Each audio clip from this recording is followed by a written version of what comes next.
കഴിഞ്ഞ ലോക്സഭാ തിരഞ്ഞെടുപ്പിൽ മിന്നും വിജയം നേടിയെങ്കിലും ആത്മപരിശോധന നടത്തി വൻ അഴിച്ചുപണിക്കൊരുങ്ങുകയാണ് കോൺഗ്രസ് പാർട്ടി. പ്രത്യക്ഷത്തിൽ ഡിസിസികൾക്കാണ് വൻ പണി വരുന്നത്. പകുതിയോളം ജില്ലാ പ്രസിഡന്റുമാരുടെ സ്ഥാനം തെറിക്കുമെന്ന് ഉറപ്പായി കഴിഞ്ഞു. പ്രവർത്തനം മോശമായ ഡിസിസികളിൽ പുനഃസംഘടന നടപ്പിലാക്കാനാണ് കെപിസിസി നേതൃത്വത്തിന്റെ തീരുമാനം. തിരഞ്ഞെടുപ്പ് വിജയത്തിന് പിന്നാലെ കോൺഗ്രസ് സംഘടനാ സംവിധാനത്തിലെ പോരായ്മകൾ അക്കമിട്ട് നിരത്തി Congress war room Sunil Kanugolu report പുറത്തുവന്നതാണ് കെപിസിസിയെ ഇത്തരമൊരു തീരുമാനത്തിലേക്ക് നയിച്ചതെന്ന് വേണം കരുതാൻ.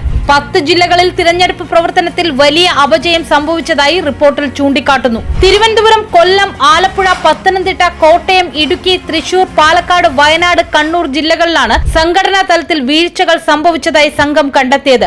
ഇതിൽ ചില ജില്ലകളിലെ ഡിസിസി പ്രസിഡന്റുമാരെ മാറ്റണമെന്നും റിപ്പോർട്ടിൽ നിർദ്ദേശിച്ചിരുന്നു. നിലവിൽ പരാതികൾ നേരിടുന്ന ഡിസിസി പ്രസിഡന്റുമാരെ മാറ്റാനാണ് ആലോചന. നിലവിൽ എറണാകുളം, മലപ്പുറം, കോഴിക്കോട്, കണ്ണൂർ, വയനാട് ഡിസിസി പ്രസിഡന്റുമാർ ഒഴികെയുള്ളവർക്കെതിരെ ഗൗരവ സ്വഭാവത്തിലുള്ള പരാതികളുണ്ട്. തൃശൂരിലാവട്ടെ ജോസ് വള്ളൂർ ഒഴിഞ്ഞ സ്ഥാനത്തേക്ക് ഇപ്പോഴും പകരം ആളായിട്ടില്ല. തിരുവനന്തപുരം ഡിസിസി പ്രസിഡന്റ് പാലോട് രവിക്കെതിരെ തിരുവനന്തപുരം ജില്ലയിലെ 2 ലോക്സഭാ മണ്ഡലങ്ങളിലെയും സ്ഥാനാർത്ഥികൾ പരാതികൾ ഉന്നയിച്ചിരുന്നു. കാസർഗോഡ് ഡിസിസി നേതൃത്വം രക്തസാക്ഷികളെ അവഗണിക്കുന്നുവെന്ന് കെപിസിസി നിയോഗിച്ച അന്വേഷണ കമ്മീഷനും കണ്ടെത്തിയിരുന്നു. പുനഃസംഘടനയിൽ ഇക്കുറി സ്ത്രീകളും വേണമെന്നതാണ് ഒരു വിഭാഗത്തിന്റെ ആവശ്യം. ഏറ്റവും കുറഞ്ഞത് ഇത്തവണ ഒരാളെയെങ്കിലും കെപിസിസി പ്രസിഡന്റ് സ്ഥാനത്തേക്ക് ഉൾപ്പെടുത്താനിടയുണ്ട്. അങ്ങനെയെങ്കിൽ ആലപ്പുഴയിൽ ഷാനിമോൾ ഉസ്മാൻ കെപിസിസി പ്രസിഡന്റ് സ്ഥാനത്തെത്തുമെന്നാണ് വിവരം. കെ.പി. ശ്രീകുമാറിന്റെ പേരും ആലപ്പുഴയിൽ പരിഗണനയിലുണ്ട്. തിരുവനന്തപുരത്താവട്ടെ KS ശബരിനാഥ്, RV രാജേഷ്, ചെമ്പഴന്തി അനിൽ എന്നിവർക്കാണ് പ്രധാന പരിഗണന. കൊല്ലത്ത് ജ്യോതികുമാർ ചാമക്കാല,